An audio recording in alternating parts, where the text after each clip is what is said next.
Howdy folks, we are going to talk about things you never put in the electrical system of any vehicle.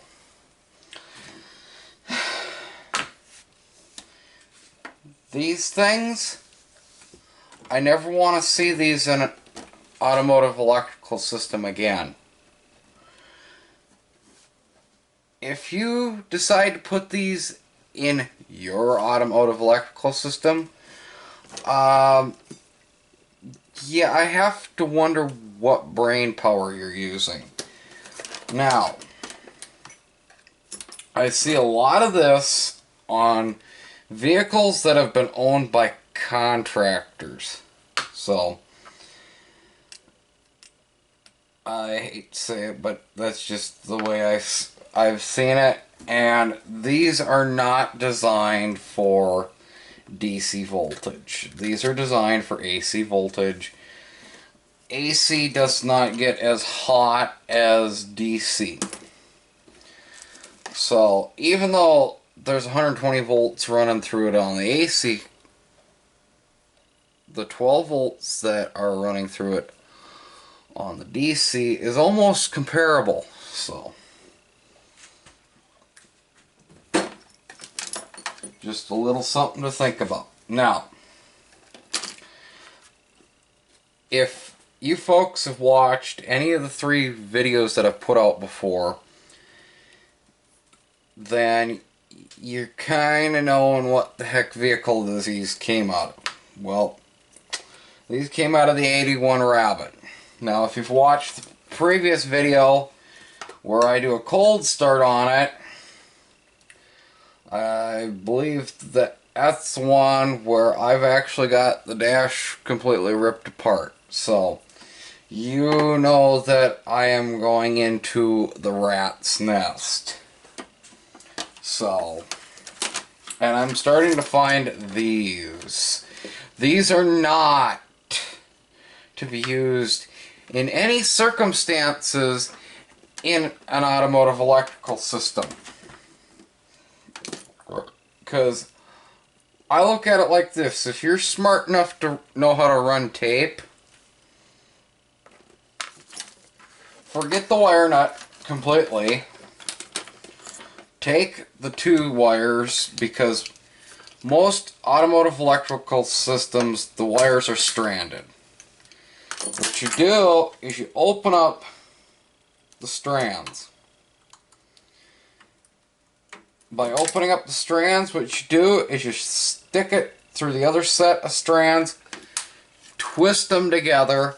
If you can't get enough twist on them, take a pair of pliers and twist them that way.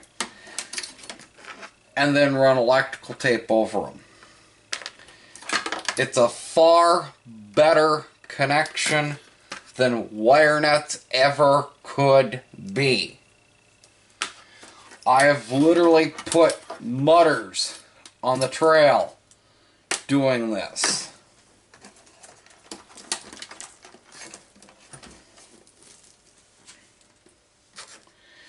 Now, butt connectors are what you should be using. You should not ever use wire nuts. Use butt connectors. Butt connectors, or for that all-out soldering. Now, I have found that these nice, newer style weatherproof connectors with heat shrink are the bee's knees, man. I mean, you stick your wire on each end, crimp it down, and you can heat these with a Bic lighter and they'll shrink right up.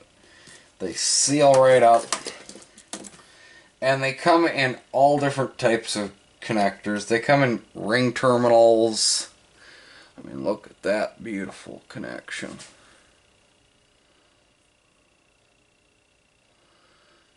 Yeah, and that was done with a Bic lighter, you know. If you want it a little bit so that it's not so charry black, You can hit these with a heat gun, and they'll do the same thing. So, just keeping that in mind. But butt connectors are what you want. Now, in the past, I would see these plastic cap terminals. Now, I don't see them a lot anymore, and to tell you the truth, yes, they work. I just don't like them because they make a big freaking mess. And they really bend the heck out of the wiring. So unless you need it to do a 90 degree, I would highly recommend staying away from these and going with the butt connectors. Now, another big thing I've seen in the electrical wiring of vehicles is car stereo wiring. What I've seen people do is I've seen them literally take these, separate all the wires out into the respective speakers, and I've seen them where they take the ground for the speaker and ground it straight to the battery or straight to the body or anywhere but the actual speaker itself. And they'll do the same with the speaker. That is not the way to do it. It should never be the way to do it. If you do it that way, you risk blowing up your new stereo. Now, another big thing I have seen a couple times when it comes to wiring in stereos is that people will take this blue wire and they will put it chassis ground. They will ground it to the body or ground it somewhere, put it to the battery. Never ever put this blue wire to ground, never put it to the battery. This wire is for turning on power accessories, such as if you've got an amp, this is what turns it on. If you've got a power antenna, this is what tells the power antenna to come up. This should never touch a body ground. If you're not going to ever use it, fold it over, tape it up in case you ever have to. Now, the one thing I have actually done is that I've gotten the red and the yellow mixed up. Now, on certain aftermarket stereos, it's pretty self-explanatory. The red goes to the battery and the yellow goes to ignition.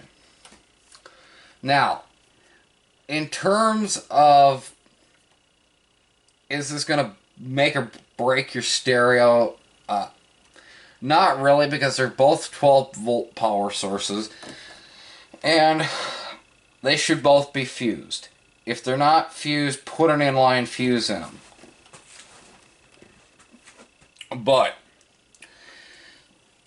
if you wire in your stereo and you can never get the presets to stay, and you got a digital preset unit, check these two wires because you probably have them backwards, where you got the one that is supposed to be keyed going to battery and the one that's supposed to be battery keyed. And on this stereo, this is a JVC model. This is an older JVC, but they tell you yellow actually goes to the battery, not the red. The red actually turns the unit on. Now, I'm going to bring this back up here. If you've got a stereo with a fuse in the back, and this fuse is blowing, you know, you've put a new fuse in, you plug it in, you turn it on, and it goes pop. Well, I'm going to tell you this right now, folks. There's something majorly wrong. Especially if you've got a unit such as this, and it's running a 15 amp fuse, then there's something majorly wrong with your wiring, because this unit should not be pulling more than 9 amps, and this is at full draw, which full draw is maybe for half a second. So if you've got problems where you're blowing the fuse on the back, then you need to check your wiring, and you need to make dang sure that nothing's touching body ground that's not supposed to be touching body ground, and that you're putting it together correctly. Especially the speakers. The speakers, never ever run them onto a chassis ground. Make dang sure that they are nice and insulated the entire way through, and make sure that you got your wires correctly positioned. Now let's bring up the golden rule. If you're not gonna put heat shrink over it, you need to put some sort of a protective coating over your bare wires, whether you're done soldering or whether you're just twisting them together. Now, that's the nice thing with the butt connectors is the fact that it's got its own built-in insulator. So technically you don't need tape, but if you're dealing with a wiring loom like this, I typically have done a wrap around. Why? So that none of these wires can actually come loose and break off. This person just decided to use zip ties, which, hey, works. But tape is your friend, okay? And they make it in all different colors. They make it in blue, orange, yellow, red, green. So pick what colors you like, and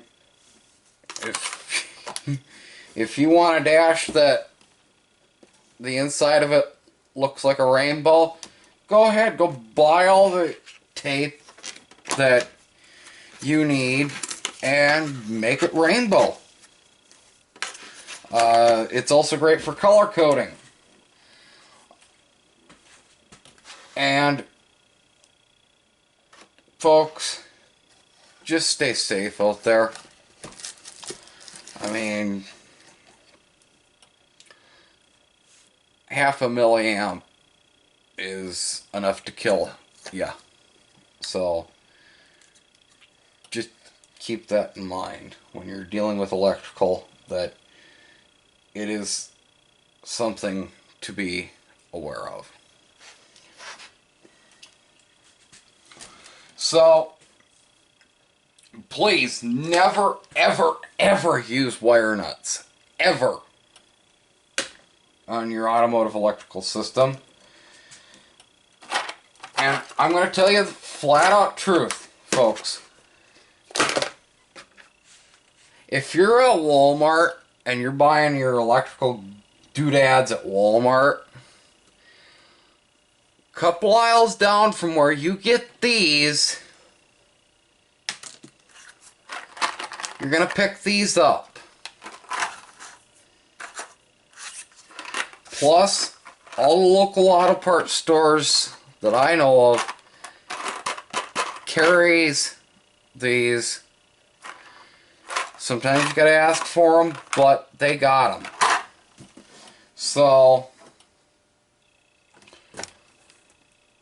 thanks for watching. Like I said, never use these. And we'll see you on the next one.